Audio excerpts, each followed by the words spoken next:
सतह हाइड्रोजन से भरा था।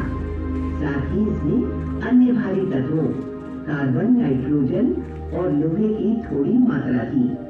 हमारा शरीर तथा अन्य सभी जीव इन्हीं मूलभूत तत्वों से बने हैं।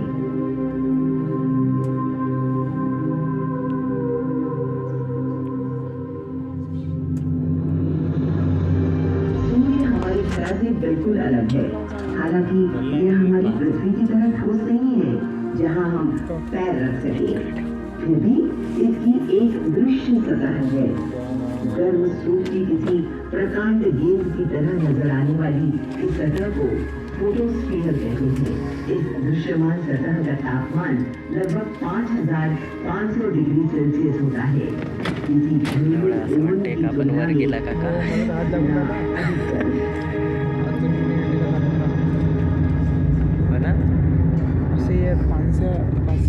सूर्य समावती असे ग्रह अविश्वसनीय रूप से 1.5 करोड़ डिग्री सेल्सियस तक पहुंच जाता है। यदि हम सूर्य के भीतर झांक सकें तो हम समझ सकते हैं कि इतनी ऊर्जा कहां से आती है। सूर्य की लगभग संपूर्ण ऊर्जा उसके केंद्र में ही उत्पन्न होती है। अत्यधिक ऊष्मा और दबाव के कारण केंद्र में हाइड्रोजन का रूपांतरण हीलियम के अणुओं में होता है और इस परमाणु संलयन की प्रक्रिया अति बृहत मात्रा में ऊर्जा उत्पन्न करती है। परमाणु संलयन की इस प्रक्रिया में हर सेकंड 600 लाख टन हाइड्रोजन का रूपांतरण 596 लाख टन हीलियम में होता रहता है। शेष 4 लाख टन द्रव्य ऊर्जा में परिवर्तित हो जाता है। हर वर्ष दुनिया भर में उपयोग की जाने वाली ऊर्जा से 10 लाख सूर्याच्या अंदरचं तापमान तेवढं बाहेरच्या राहते। आइंस्टाइन का सुप्रसिद्ध समीकरण E=mc² से हमें ज्ञात होता है कि थोड़े से द्रव्यमान का रूपांतरण कैसे बहुत सारी ऊर्जा में होता है। E यानी रूपांतरित ऊर्जा, M यानी द्रव्य एवं प्रकाश की गति c का वर्ग के गुणन के बराबर होती है। प्रकाश की गति बहुत ज्यादा होने के कारणवश 1 ग्राम द्रव्य का रूपांतरण भी अपरिमेय ऊर्जा में होता है। संलयन प्रक्रिया द्वारा निर्मित ऊर्जा को सतह तक आने के लिए एक दुष्कर यात्रा करनी पड़ती है। सूर्य का सघन आंतरिक भाग इस ऊर्जा के रास्ते में अणुओं के रूप में कई बाधाएं उत्पन्न करता है। उत्पत्ति के बाद लगातार इन अणुओं द्वारा हजारों साल तक इस ऊर्जा को अवशोषित तथा उत्सर्जित किया जाता है और अंत में प्रकाश एवं ऊष्मा के रूप में ये ऊर्जा सूर्य की सतह से बाहर उत्सर्जित होती है।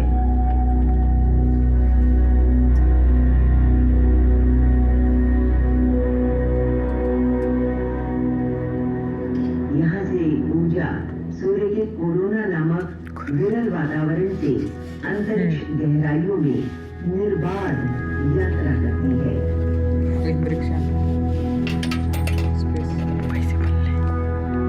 पैशाची आठवण काढली माझे पैसे पडले खाली 10 रुपये असते। पृथ्वी की ओर आगे बढ़ती इन प्रकाश की किरणों का हम पीछा करें।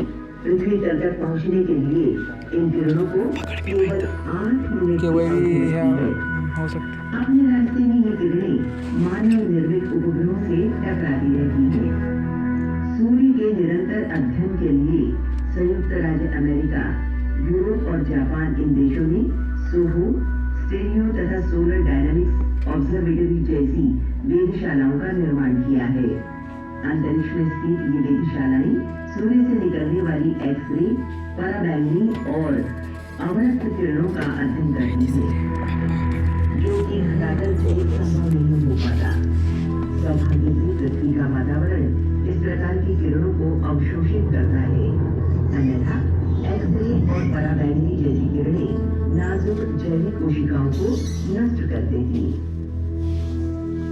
सोहो जैसी सख्त अंतरिक्ष वेधशाला सूर्य का अध्ययन करने के लिए स्पेक्ट्रोस्कोपी का उपयोग करती है। सूर्य प्रकाश को विभिन्न रंगों में विभाजित कर सूर्य में मौजूद प्रत्येक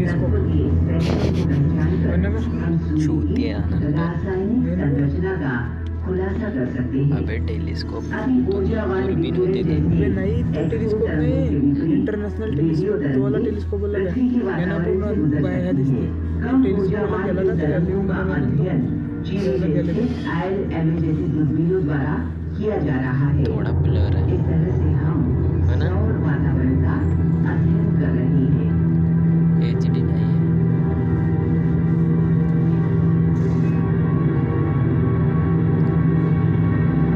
स्पेस क्राफ्ट में इधर इन अंतरिक्ष तथा जमीन पर स्थित वेधशालाओं ने सूर्य की सतह पर होने वाले विध्वंसों का खुलासा किया है। आज हम जानते हैं गैलीलियो द्वारा खोजे गए सनस्पॉट्स ऐसे विध्वंस को जन्म देते हैं। इन्हें सोलर फ्लेयर्स कहा जाता है। ये पृथ्वी पर स्थित विद्युतीय उपकरणों के साथ साथ उपग्रहों को भी भारी नुकसान पहुंचा सकते हैं।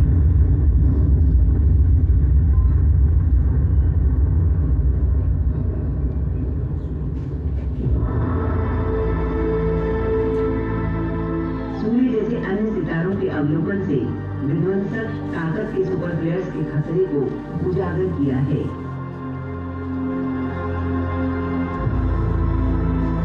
ये चरम विस्फोट किसी दिन जीवन पर कहर बरपाएंगे।